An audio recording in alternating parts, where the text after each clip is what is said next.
Okay mga bi, hindi nyo na muna ako makikitang maglalabas-labas sa mga susunod na araw kasi busy ang ate nyo.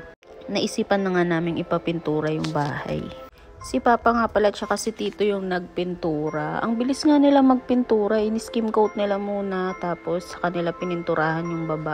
Nangalikabok na nga yung mga gamit namin at lilinisin ko na lang after.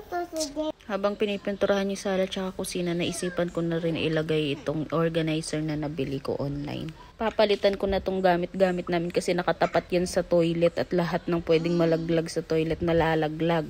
At saka medyo nakakasikip na din siya kaya papalitan ko na. Lately din pala barado yung CR namin kasi itong Junakis ko kung ano-ano yung pinaglalalagay dun sa loob. Napabili pa ako ng mamahalin na pamomba para lang maayos yung flush namin. Diyos me! Ay na nga, huwag niyong i-judge yung asawa ko na kahit nandyan siya ako yung nagbabarena dyan kasi gustong gusto ko yung mga ginagawang ganyan. At nasanay na rin siyang ganyan ako, lahat-lahat na lang kinakalikot ko. So, pabayaan niyo na ako. At saka may iba din niya pinagkakabisihan dyan sa loob ng bahay, kaya kanya-kanya na lang kami. So, ito na. Actually, hindi ko muna papipintura yung banyo kasi may iba kaming balak dyan So, hayaan na muna natin ganyan. Ito na nga, napintura na ng buo yung sala tsaka yung kusina. Tapos, ayan. Kalat naman yung problem natin ngayon. Ayan nga si na Papa tsaka si na Tito, tinulungan na nga din nila akong magtanggal ng alikabok dun sa mga gamit. Tapos lalagay na lang daw nila dyan. Ako na bahalang mag-ayos yan. O, diba? Umaliwalas compared kanina.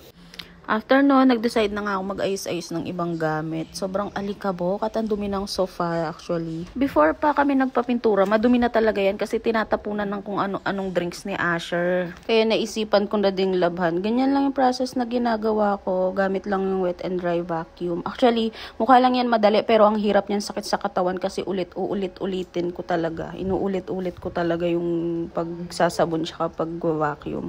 Kasi sobrang dumi, grabe. Pinagsisihan talaga namin na hindi kami nag-leather na sofa. Pero andyan na yan. After nyan, inayos ko na yung mga lagay ng sapatos ni Habi kasi maalikabok din. So, pinunasan ko isa-isa. Tapos, ibinalik ko na sa kung saan talaga sila nakalagay. Diyan na muna kasi wala talaga ako mapaglagyan ng sikip ng bahay. So, ayan. Pagod na ako. Pero ang dami ko pang kailangan linisin. Grabe ang kalat. Ayan, okay naman na yung sala. Okay na din yung sofa, mas malinis na siyang tignan. Nilabhan ko yung mga punda ng unan. Hindi pa ako tapos maglinis ng bahay pero naisipan na namin ilagay itong Christmas tree para makabawas na rin dun sa mga box na nakakalat-kalat lang sa sala. Yung slim lang yung binili ko para space saver to. Maliit lang kasi yung bahay kaya dapat lahat talaga space saver. Antok na nga si Habi dyan. Pagod kasi yan, galing siya sa work dyan Tapos pagdating niya pa, ang dami niya pa din inasikaso kasi nga manggulo para sa ilalim. Itong batang to nanggugulo din.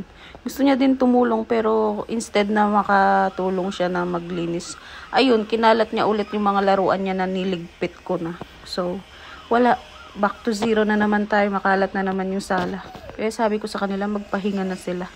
Umakyat na sila at magpahinga para makapagpahinga din ako sa pabalik-balik na ginagawa ko. Nakaakyat na nga sila at pinagpatuloy ko na yung ginagawa ko dito. Maya-maya maliligo na din ako tsaka ako haakyat.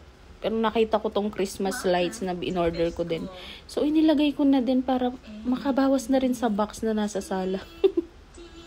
Hindi nga ako makapag-decide kung paano ba yung pwesto nito kasi first time ko mag-ayos-ayos ng mga ganito. So, sabi ko, ikut-ikutin ko na lang to tapos pabayaan ko na muna. Next time ko na lang aayusin. Yung mga Christmas balls, hindi ko na muna nilagay. So, ayan siya. Medyo umaliwalas tignan yung sala namin, no? O, next time na lang yung ibang video. Pagod na ako. Good night.